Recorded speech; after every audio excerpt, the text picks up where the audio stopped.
आज हमारे साथ हैं हमारे गांव के बहुत बड़े विद्वान व्यक्ति। स्वास्थ्य इनका अच्छा नहीं है और जयप्रकाश नारायण जैसे महान हस्तियों के सानिध्य में काम करने वाले, आचार्य विनोबा भावे के साथ काम करने वाले प्रसिद्ध समाज सेवी महान विद्वान प्रकांड पंडित श्री ब्रज किशोर मिश्रा जी, जो हमारे दादाजी भी लगते हैं। और आज हम एक बहुत ही महत्वपूर्ण विषय पर इनसे कुछ अपना ज्ञान संवर्धन करना चाहते हैं। साथ ही एक ऐसे विषय पर बात करना चाहते हैं जिसके चलते हमारे गांव को जाना जाता है, और वह है माता सिवड़िया देवी का इतिहास। हमारे गांव में हर साल अगहन महीने में चतुर्दशी से लेकर के पूर्णिमा तक एक स्पेशल एक खास पूजा आयोजित की जाती है पौष द्वितीया तक, जिसे अहोरात्रि व्रत कहा जाता है। यह व्रत, यह त्यौहार अगहन या अर्थात मार्गशीर्ष शुक्ल पक्ष चतुर्दशी से शुरू होता है।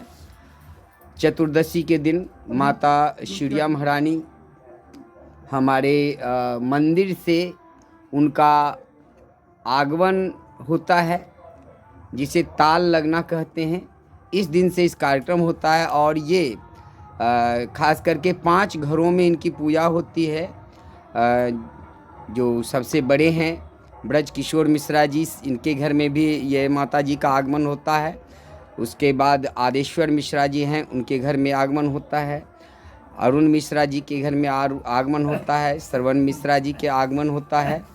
और गोरेलाल मिश्रा या जगदीश मिश्रा जी थे, उनके घर में भी इनका आगमन होता है। तो ये जो ताल लगने का कार्यक्रम होता है चतुर्दशी तिथि को होता है हर वर्ष। और इसके बाद माता पुनः पूर्णिमा की तिथि को अपने मंदिर में प्रस्थान करते हैं और वहाँ भव्य पूजा का आयोजन किया जाता है। इसमें इस गांव के समस्त श्रोत्रिय समाज के लोग रहते हैं और साथ साथ पूरे गांव के हर समाज के लोग इसमें उपस्थित रहते हैं और बड़े ही हर्षोल्लास के साथ मनाया जाता है।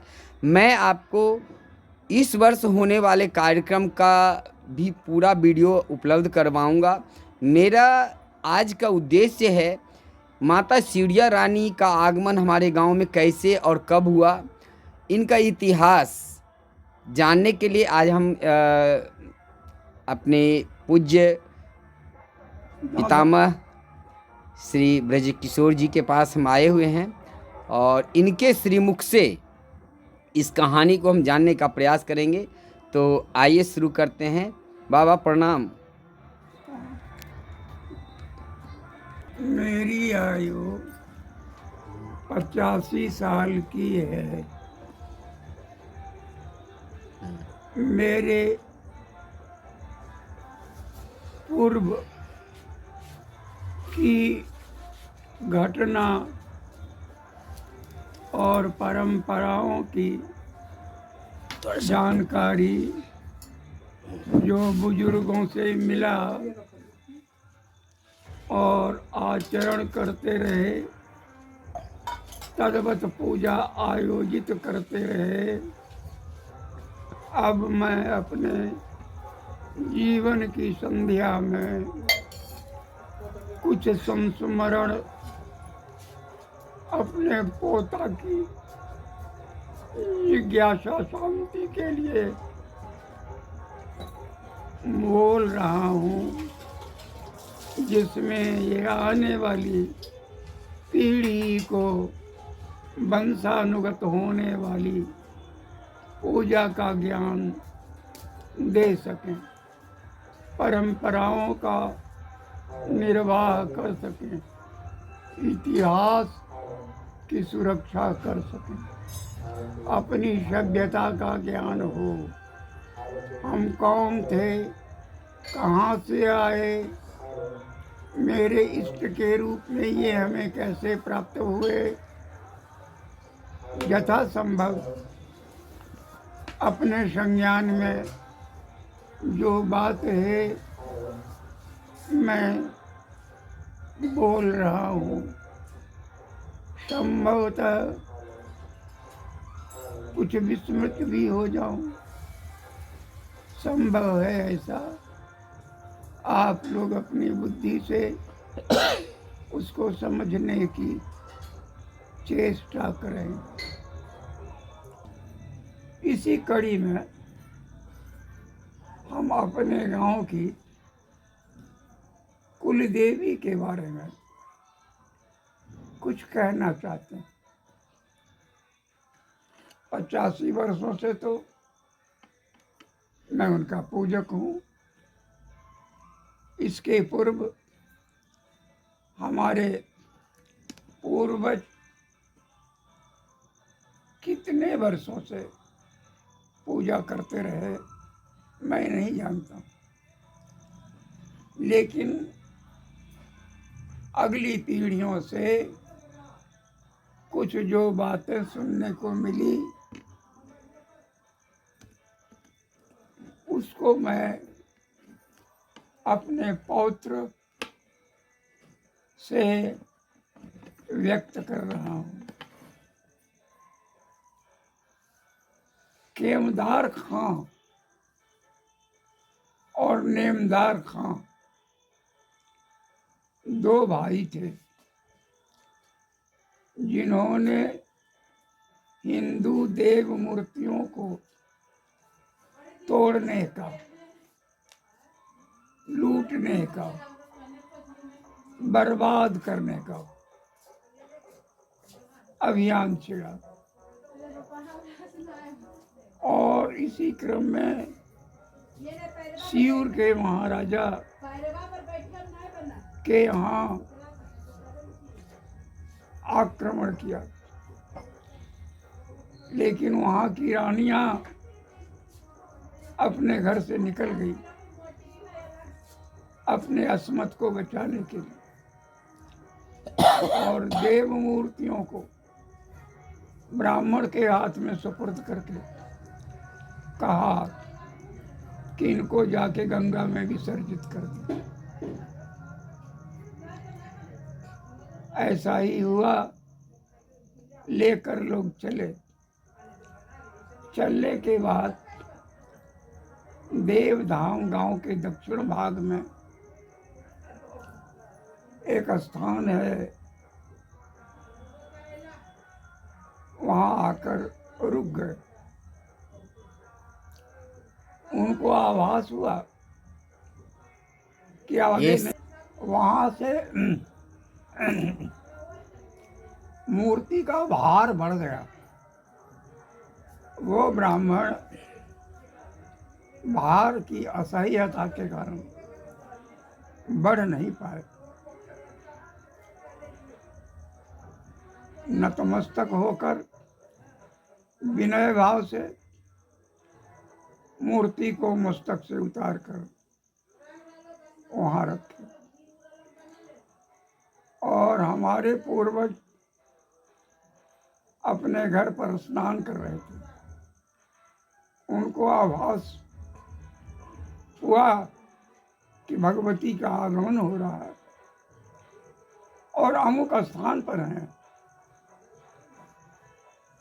तो ये लोग जिज्ञासावश देखने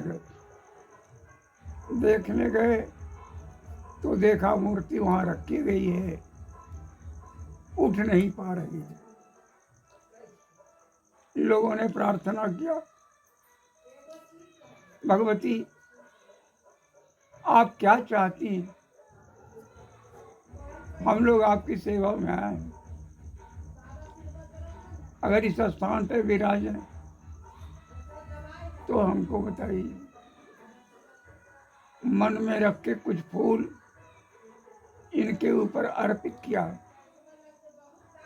कि अगर हमारी प्रार्थना को स्वीकार करके यहाँ स्थान ग्रहण करना चाहते हैं तो फूल को स्वीकार करें, और नहीं तो फूल गिर जाए। भगवती ने फूल को स्वीकार कर लिया। बड़ी प्रसन्नता के साथ यहाँ के हमारे पूर्वजों ने उनको माथे पर लिया और ले आकर अपने गांव में, अपने घर में जहाँ देव पूजा करते थे वहाँ रखा। वह समय था अगहन पूर्णिमा का, अगहन चतुर्दशी पूर्णिमा का। इसीलिए उसको अहोभाग्य की रात्रि कहते हैं। अहोरात्रि, आहा माने दिन होता और रात्रि माने रात्रि। तो जो भाग्यपूर्ण दिन और रात्रि हो उसे अहोरात्रि कह के संयोग से पूजा आरंभ किया गया, जो अद्य पर्यंत बिना कोई अवरोध चल रहा है। बड़े हर्ष उल्लास के साथ यहाँ के लोग भगवती की पूजा करते हैं। ये वैष्णव पद्धति से होता है।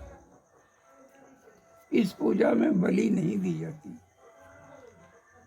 कुमारी कन्याओं की विशेष पूजा होती है।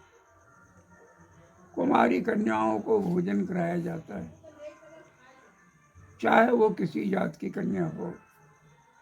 ब्राह्मण लोग भी बड़ी श्रद्धा से उनका उच्छिष्ट प्रसाद ग्रहण करते हैं और कामनाओं की पूर्ति होती है। जहाँ तक मैं बोल रहा हूँ, हमारे बहुत शिष्यगण हैं, उनकी बहुत सारी समस्याएं होती हैं। वो समस्या लेकर आते हैं। मैं उनको भगवती के दरबार में हाजिर करता हूँ और मैं साक्षी रूप में रहकर उनके मंगल की कामना करता हूँ। आज तक सिद्धियां मिलती रही, सारे लोग प्रभावित हैं। चारों घर हमारे शिष्य हैं। एक प्रश्न और है बाबा जी, कि हमारे वंश के पीढ़ी के क्या कोई वैसे नाम आपको याद हैं जो उस जमाने में थे? अगर उन हमारी पीढ़ी के बारे में थोड़ी सी जानकारी प्रदान करें। सबसे पहले कि मेरे जन्म के पूर्व की बातें हैं। मैं जो कुछ कहूँगा प्रामाणिक नहीं भी हो सकता। बिल्कुल सत्य यह है, पंडित हरिवल्लभ मिश्र करके व्यक्ति थे जो प्रतिमा को ग्रहण करने गए थे। मेरा दरअसल प्रयास भी है कि आने वाली पीढ़ियां अपने मूल जो अस्तित्व को है उसको न भूले, और हमारे गांव की जो कुलदेवी है जिनका हम लोग पूजा पाठ कर रहे हैं, और ये पूरे विश्व में इस चतुर्दशी, अघन मास इस चतुर्दशी से लेकर के द्वितीया तक, पौष द्वितीया तक चलने वाला त्यौहार सिर्फ और सिर्फ इसी गांव में मनाया जाता है। ये इस चीज़ को हम जिंदा रखें, इसके इतिहास को लोगों तक, आने वाली पीढ़ियों तक अच्छे ढंग से पहुँचे, और इसीलिए मैं इसमें रिसर्च करने का प्रयास कर रहा हूँ। यहाँ से लेकर के हम सिउड़ गांव भी जाएंगे और वहाँ से भी हम जो राजा हैं, राजवंश हैं, उनके इतिहास के बारे में जानने का प्रयास करेंगे। और मेरा प्रयास होगा कि एक पुस्तक के रूप में इसको संकलित किया जाए, और ताकि जो इतिहास है और साथ साथ इनसे माता के जो पूजा पद्धति है वो, और साथ ही माता के जो चमत्कार है, माता का जो आशीर्वाद है, किन किन जिन लोगों को मिला है, उनकी वाणियों को भी हम आपके सामने लाएंगे, कि हाँ, संग्रहित करेंगे कि आखिर माता के आशीर्वाद से किन किन लोगों के दुख दूर हुए हैं, माता ने किन किन की समस्याओं को कैसे दूर करती हैं। और आप लोगों से जो भी दर्शक हैं उनसे भी हम ये कोई वही महारानी है, जगत जननी महारानी है, भले ही ये शिव से आने के कारण शिवरिया देवी कहलाती हैं, लेकिन यही वही माता भुवनेश्वरी हैं, जगदम्बा हैं, जिनको हम सृष्टि का आधार मानते हैं। महाशक्ति मानते हैं, जो हर सृष्टि का आधार। जो शक्ति के रूप में हर जड़ और चेतन में विद्यमान है। बिल्कुल। क्योंकि जानते हैं कि ये जो शक्ति ही है जो अखंड ब्रह्मांड का निर्माण करती है, पालन करती है और संहार करती है। जो और ये तीनों ही कर्म बिना शक्ति के कारण संचालित नहीं हो सकता, और शक्ति ही सचमुच में सब कुछ है। तो हम आदि स्वरूपा, आदि शक्ति महारानी जो पहले शिवूर में विद्यमान थी, और जैसा कि हमारे पूज्य दादाजी ने बताया कि जो बख्तियार खिलजी के समय से ही मुसलमानों का अत्याचार हुआ है, जिसके चलते मंदिर का ध्वंस किया गया, जिसके चलते मूर्तियां विखंडित की गई, जिससे पूरा भारत क्या पूरा दुनिया जानता है, यहाँ से लेकर के जो इस्लाम का एक मूर्ति भंजक रूप रहा है।